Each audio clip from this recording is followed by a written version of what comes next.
No final desse vídeo, vou te mostrar um detalhe da história de Nossa Senhora Aparecida que está guardado no santuário há mais de 300 anos. Ele é visível para qualquer um que visita, mas quase ninguém interpreta da forma que a Igreja interpretou desde o começo. Esse detalhe muda completamente a forma como você olha para a sua família. Fica até o final, porque a última coisa que vou compartilhar é a que uma mãe de Curvelo disse que finalmente a fez parar de chorar sozinha. E agora, antes de eu me apresentar, preciso te dizer algo que talvez ninguém tenha tido coragem de te dizer ainda. A família que você entregou nas mãos de Nossa Senhora Aparecida, aquela pelo qual você reza todo dia, aquela que parece estar se afastando mais a cada ano, essa família não está fora do alcance dela. Ela apareceu exatamente para famílias assim, e vou te mostrar por quê. Meu nome é Padre Jonas. Sou padre há mais de 20 anos e passei grande parte do meu ministério no interior de Minas Gerais, acompanhando famílias que carregam esse mesmo peso que você carrega. Antes de continuar, preciso ser honesto com você. Eu sou cuidadoso com esse tipo de assunto. Não gosto de misturar espiritualidade com sensacionalismo. Não gosto de prometer o que não posso cumprir. O que vou compartilhar aqui não é opinião minha. É o que os maiores santos, teólogos e documentos da Igreja registraram ao longo de séculos e que pouca gente reúne num só lugar. Cresci em Patos de Minas e tem uma tarde de outubro que eu nunca esqueci. Eu tinha uns 9 anos. Entrei na cozinha e encontrei minha avó, vó Filomena, ajoelhada diante de uma imagem pequena e escurecida de Nossa Senhora Aparecida. As mãos dela estavam juntas, os olhos fechados, e lá fora a família inteira discutia por causa de uma herança de terra que ameaçava partir os irmãos ao meio. Tinha grito no quintal. Tinha choro, e ela estava lá, quieta, com o cheiro de café no fogão a lenha e aquele silêncio dela no meio da briga. Eu cheguei perto e perguntei baixinho: Vó, por que a senhora não está lá fora defendendo sua parte? Ela não abriu os olhos, disse apenas: Meu filho, tem coisas que a gente não resolve com briga. A gente entrega para ela e fica quieto. A herança foi resolvida sem briga, nenhum irmão foi partido. E eu só entendi anos depois de muita teologia, muita confissão e muito confessionário, que o que minha avó fez naquela tarde foi o ato mais avançado de espiritualidade mariana que eu já vi. Ela não parou de rezar, ela rezou do jeito certo. Eu carrego até hoje um terço de madeira escura que pertenceu à avó Filomena. Ela comprou numa romaria a Aparecida do Norte em 1967. Quando eu seguro esse terço, eu sinto que estou rezando junto com ela. Hoje, vou te mostrar 3 coisas que aprendi ao longo desses anos. A terceira é a mais importante, e ela vai se conectar com o que eu prometi no começo. Não pule. Cada uma delas depende da anterior para fazer sentido completo. Antes de eu te contar o que Nossa Senhora Aparecida revelou, e eu preciso que você fique até o final, porque a terceira coisa que vou compartilhar hoje é a que vai mudar completamente a forma como você reza pela sua família. Quero te pedir uma coisa simples. Se você ainda não se inscreveu nesse canal, faz isso agora.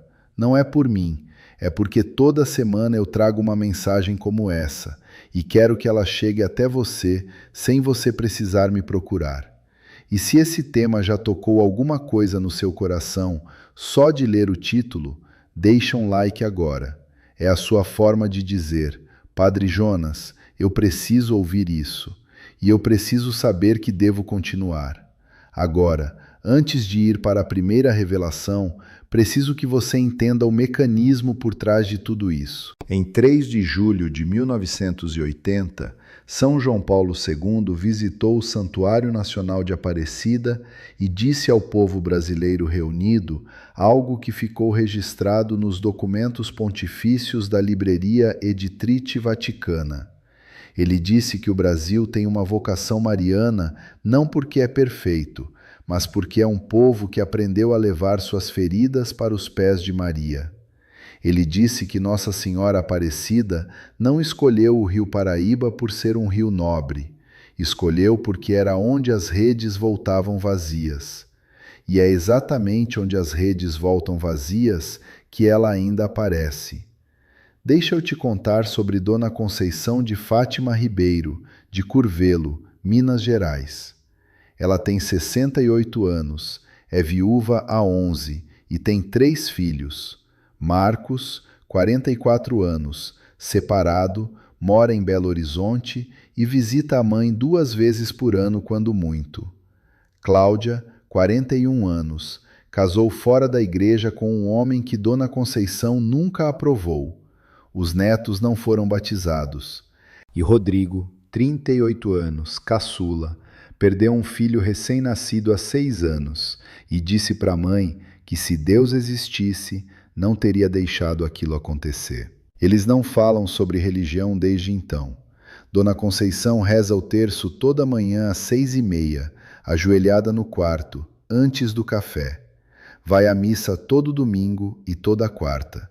Acende vela para Nossa Senhora Aparecida toda semana na capelinha do bairro. Mandou 47 missas pelos 3 filhos. Guarda os recibos numa pasta azul na gaveta da cômoda. No bolso do avental, ela guarda um terço de plástico azul desgastado que Rodrigo fez na catequese com 9 anos. Tem um cartãozinho escrito com letra de criança, pra mamãe. É com esse terço que ela reza toda manhã. Quando chega no mistério que ela reza por Rodrigo, ela segura as contas mais forte e às vezes não consegue terminar o Ave Maria sem a voz quebrar. A primeira coisa que Dona Conceição me disse quando veio falar comigo foi assim: Padre, eu sei que Nossa Senhora ouve. O que eu não sei é se eu estou rezando do jeito certo, porque do jeito que eu estou rezando, parece que quanto mais eu peço, mais eles se afastam. Essa frase ficou na minha cabeça por dias, e é exatamente por ela que começo com a primeira revelação. Eu chamo isso de a mensagem que a Aparecida nunca parou de enviar, mas que paramos de escutar. Nossa Senhora Aparecida não fez uma revelação única e datada sobre as famílias brasileiras. Ela fez uma revelação contínua, inscrita no próprio ato da aparição em 1717. Quando os pescadores Domingos Garcia, João Alves e Felipe Pedroso lançaram as redes sem resultado e encontraram a imagem no fundo do rio Paraíba, a tradição não interpreta isso apenas como um milagre de peixes. É um milagre de restauração. Uma imagem partida foi reunida. Pescadores pobres, sem resultado e sem esperança, foram os instrumentos escolhidos. Pensa numa semente encontrada no fundo da lama, não no lugar nobre, não no lugar limpo, exatamente onde ninguém esperava florescer. As famílias brasileiras que parecem afundar são exatamente o tipo de lugar onde ela escolheu aparecer. Aparição não é sinal de abandono, é sinal de predileção. Dom Raimundo Damasceno Assis, arcebispo de Aparecida e presidente da Conferência Nacional dos Bispos do Brasil entre 2007 e 2015, registrou no documento pastoral Nossa Senhora Aparecida e a Família Brasileira, publicado pela própria conferência em 2007, que a aparição no Rio Paraíba não foi um evento isolado e encerrado. É um sinal permanente, renovado especialmente nos momentos de crise familiar, e que o Brasil foi escolhido como terra de predileção mariana precisamente por ser uma nação de famílias sofridas, não de famílias perfeitas. Em Pirapora, Minas Gerais, 3 irmãos que não se falavam há 8 anos por causa de herança voltaram a se comunicar depois que a mãe, Dona Lourdes, parou de rezar pedindo reconciliação e passou a rezar agradecendo antecipadamente, como se a reconciliação já tivesse sido concedida. Ela não sabia explicar o porquê da mudança, sabia apenas que era assim que vó Filomena teria feito. No Natal do mesmo ano, o filho mais velho ligou. Essa é a instrução da primeira revelação. Esta semana, substitua uma das suas orações pelos filhos por 5 minutos de silêncio diante de uma imagem de Nossa Senhora Aparecida. Não peça nada, diga apenas: Mãe, eles são seus antes de serem meus. Cuida deles como você sabe. Depois fique quieta.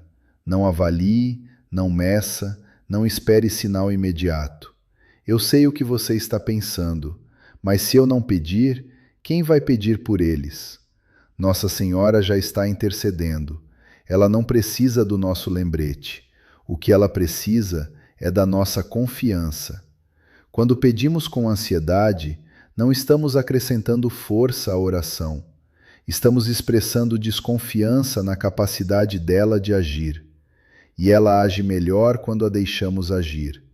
Quando essa instrução é aplicada, a oração termina mais leve do que começou. E esse peso que sai é o primeiro sinal de que o canal foi aberto.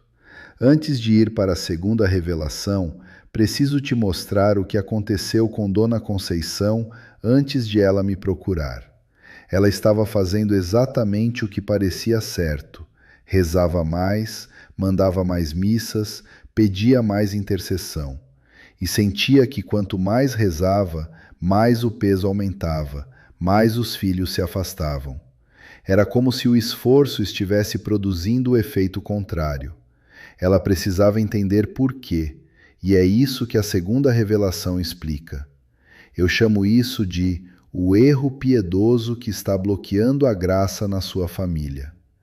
Existe um padrão de oração que parece profundamente virtuoso, mas que, segundo a espiritualidade mariana clássica, pode produzir o efeito oposto ao desejado. É a oração intercessória carregada de ansiedade e controle.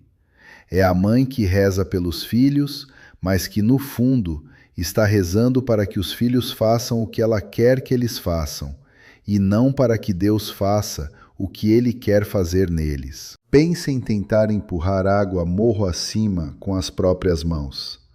O movimento existe, o esforço existe, a devoção existe, mas quanto mais força, mais a água escapa.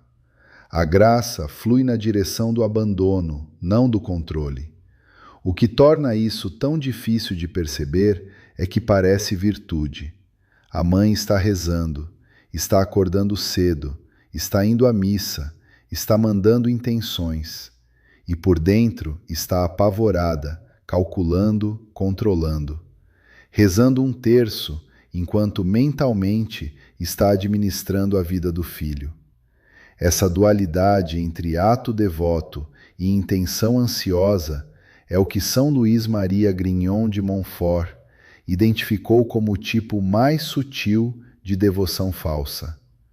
São Luís de Montfort foi um sacerdote francês do século XVIII, canonizado pelo Papa Pio XII em 1947, e é considerado o maior teólogo mariano da história da Igreja. No capítulo 9 do Tratado da Verdadeira Devoção à Santíssima Virgem, ele escreveu que a devoção mais perigosa não é a do indiferente nem a do supersticioso, é a do devoto presunçoso. Aquele que usa a devoção mariana para conseguir o que quer, não para aprender a querer o que Deus quer. Essa forma de devoção, escreveu ele, não aproxima Maria, afasta, porque não deixa espaço para a ação do Espírito. Eu acompanhei durante 3 anos uma senhora de Montes Claros que mandou mais de 200 missas pelo filho que havia se afastado da igreja. O filho se afastou ainda mais. Num retiro diocesano, com a ajuda de um padre confessor, ela entendeu que estava rezando com controle e não com confiança. mudou o modo de orar.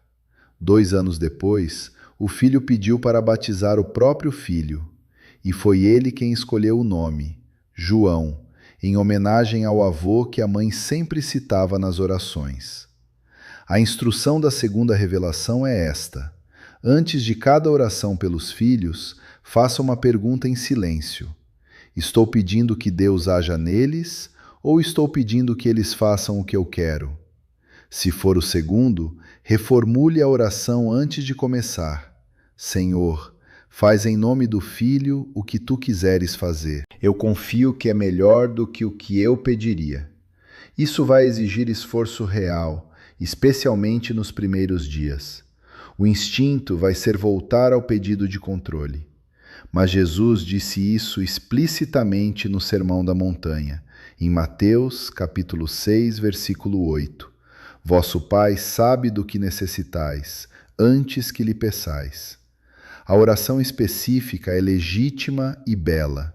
O que não é legítimo é quando a especificidade se torna exigência. Quando pedimos com o subtexto de faça assim ou minha fé vacila, Deus não negocia nesses termos, ele transforma, mas precisa de espaço para agir. Faça essa reformulação durante 21 dias consecutivos. O que muda? A paz que aparece ao terminar a oração começa a durar mais tempo do que a oração em si.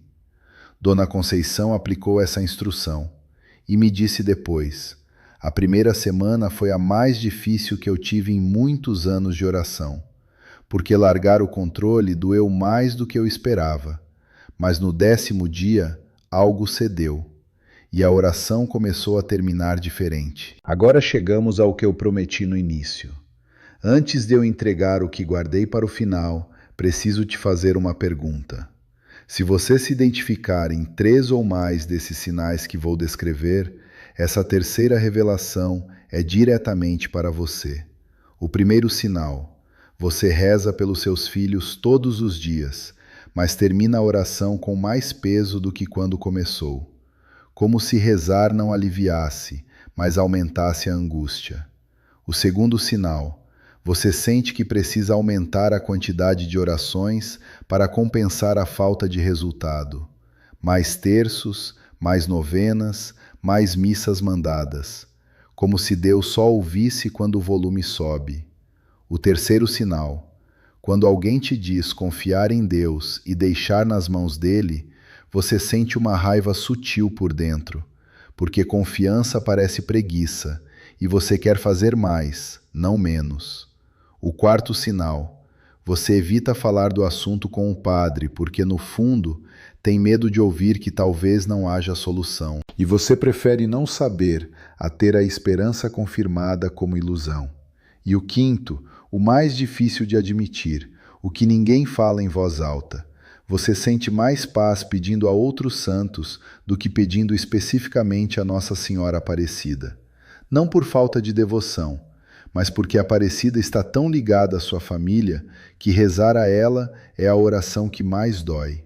E você, sem perceber, foi evitando o que mais dói. Esse evitar é o sinal de que é exatamente para ali que você precisa voltar. A dor que você sente ao pronunciar o nome dela é o mapa do caminho. Se você se reconheceu em 3 ou mais desses sinais, o que vou te mostrar agora não é apenas informação, é a resposta que você estava esperando. Eu chamo isso de o detalhe que os padres do santuário preservaram por 300 anos. Quando os pescadores encontraram a imagem no fundo do rio Paraíba, ela estava em 3 pedaços: o corpo, a cabeça e o manto, separados na lama do rio. Quando foi reunida, a fratura continuou visível, e a igreja não mandou fazer uma imagem nova. O Brasil não pediu uma escultura intacta. A imagem partida e recolada foi a que foi coroada em 1904. Foi a partida que foi declarada padroeira do Brasil em 1930 pelo Papa Pio XI. Foi a partida que recebeu São João Paulo II em 1980. Existe uma arte japonesa chamada kintsugi, onde a peça quebrada é reparada com ouro. As fraturas ficam douradas e visíveis, mais belas do que antes da quebra. Nossa Senhora Aparecida é o kintsugi das famílias brasileiras. A fratura não esconde a quebra, ela a transforma em glória. O que parece vergonha aos olhos do mundo é, aos olhos de Maria, o lugar onde o ouro vai entrar. O padre Júlio Maria Lombardi, jesuíta e historiador que estudou os registros originais manuscritos da aparição, documentou em A História de Nossa Senhora Aparecida, publicado pela editora Santuário em 1954, que a decisão de preservar a imagem fraturada não foi negligência nem falta de recursos. Foi uma decisão deliberada dos padres que cuidavam do santuário, fundamentada na crença documentada de que a fratura era parte inseparável da mensagem. A imagem partida não carregava a mensagem, ela era a mensagem. E essa é a revelação que eu prometi desde o começo. Nossa Senhora Aparecida não apareceu inteira, apareceu partida. E foi assim, partida e recolada, que ela foi coroada padroeira do Brasil. Se ela escolheu aparecer assim, talvez a sua família partida seja exatamente o lugar onde ela está esperando aparecer de novo. A instrução da terceira revelação é esta. Após esse vídeo, pegue um papel e escreva 3 fraturas na sua família que você considera impossíveis de recuperar. 3 situações que você já entregou à morte em seu coração. Para cada uma delas, escreva do lado: Aparecida, você escolheu aparecer partida. Apareça aqui também. Guarde esse papel. Não mostre para ninguém. Reveja daqui a 6 meses. O que muda quando essa instrução é aplicada? O olhar sobre a família muda antes que a família mude. E quando o olhar muda, a presença da mãe na família muda. Essa mudança de presença é, em muitos casos, o primeiro movimento que abre o filho. E agora, as 5 instruções que eu quero que você leve para casa. A primeira: esta semana, 5 minutos de silêncio diante de uma imagem de Nossa Senhora Aparecida, sem pedir, só entregando. Diga: Mãe, eles são seus antes de serem meus. Quando você faz isso, você não está desistindo de rezar. Você está rezando no nível mais alto que existe. A segunda: antes de cada oração pelos filhos, por 21 dias, faça a pergunta interna: estou pedindo que Deus haja neles ou estou pedindo que eles façam o que eu quero? Reformule antes de começar, se necessário. Esse exame de 15 segundos antes da oração muda o que a oração inteira produz. A terceira: pare de contar o número de missas mandadas, de novenas feitas, de velas acesas. Parar de contar não é largar a fé, é largar o mecanismo de controle que impede a graça de fluir livremente. Deus não é contabilizado, ele é confiado. A quarta: toda vez que você pegar o terço para rezar pelos filhos, diga o nome deles em voz alta antes de começar. Não em tom de cobrança a Deus, em tom de entrega, como quem diz: esse nome é seu. Eu só o pronuncio em voz alta para lembrar que não sou eu que o carrego. Quando você faz isso, você está fazendo o que o amor de Deus faz o tempo todo, que é chamar pelo nome com ternura e deixar livre. E a quinta, a mais difícil e a mais transformadora: volte para Nossa Senhora Aparecida especificamente. Se você foi evitando por causa da dor, volte. Olhe para a imagem dela e diga em voz alta: eu sei que você está trabalhando. Eu sei que a minha família partida não é invisível para você. Eu confio. Essa frase exige mais coragem do que qualquer novena, porque é a rendição completa do controle. E é exatamente ela que abre o que estava fechado. 3 meses depois de aplicar essas instruções, Rodrigo ligou para Dona Conceição num domingo sem nenhum motivo aparente, só para perguntar como ela estava. Não voltou à fé ainda, mas ligou, depois de 6 anos de silêncio sobre tudo que doía. Para ela, esse telefonema foi o kintsugi, a primeira linha de ouro aparecendo na fratura. Ela me disse: "Eu não sei quanto tempo vai levar, mas agora eu sei que ela está trabalhando. Eu sinto." Uma família partida não é uma família perdida. É uma família onde Nossa Senhora Aparecida tem predileção especial para aparecer. O que parece o fim da história pode ser o início da aparição. Se a história de Dona Conceição tocou você hoje, se você também tem um terço guardado, uma vela acesa, um nome que aparece em toda a oração, eu preciso te dizer uma coisa antes de fechar. Você não está sozinha. Tem milhares de mães e avós que caminham comigo aqui toda semana, carregando esse mesmo peso, buscando essa mesma luz. Se inscreva no canal agora para que eu possa chegar até você toda vez que tiver uma mensagem como essa. Não é para me seguir, é para você não perder o que vem pela frente. E se esse vídeo tocou algo verdadeiro na sua vida, compartilha com uma amiga, uma irmã, uma filha que também precisa ouvir que família partida não é família perdida. Um like simples, um compartilhamento, é a sua forma de ser instrumento de Nossa Senhora Aparecida na vida de outra mãe. E agora, antes de encerrar, eu quero rezar com você. Nossa Senhora Aparecida, Mãe Imaculada, Padroeira do Brasil, Rainha de todas as famílias brasileiras. Hoje estamos aqui diante de você, cada pessoa que está assistindo a esse vídeo nesse momento, com as nossas famílias partidas nas mãos, com os nomes dos nossos filhos que se afastaram, com os netos que ainda não foram batizados, com os casamentos que se quebraram, com os filhos que perderam a fé depois de uma dor grande demais. Você sabe cada nome, você conhece cada fratura, e você escolheu aparecer partida para que a gente soubesse que a quebra não é o fim. Hoje, mãe, a gente larga o controle, entregamos as mãos e pedimos não que eles façam o que queremos, mas que você faça neles o que você sabe fazer. Com o seu cuidado de 300 anos, com a sua ternura de padroeira, com a sua paciência maior do que qualquer mãe. Obrigado por aparecer onde as redes voltavam vazias. Obrigado por aparecer aqui também. Em nome do Pai, do Filho e do Espírito Santo. Amém.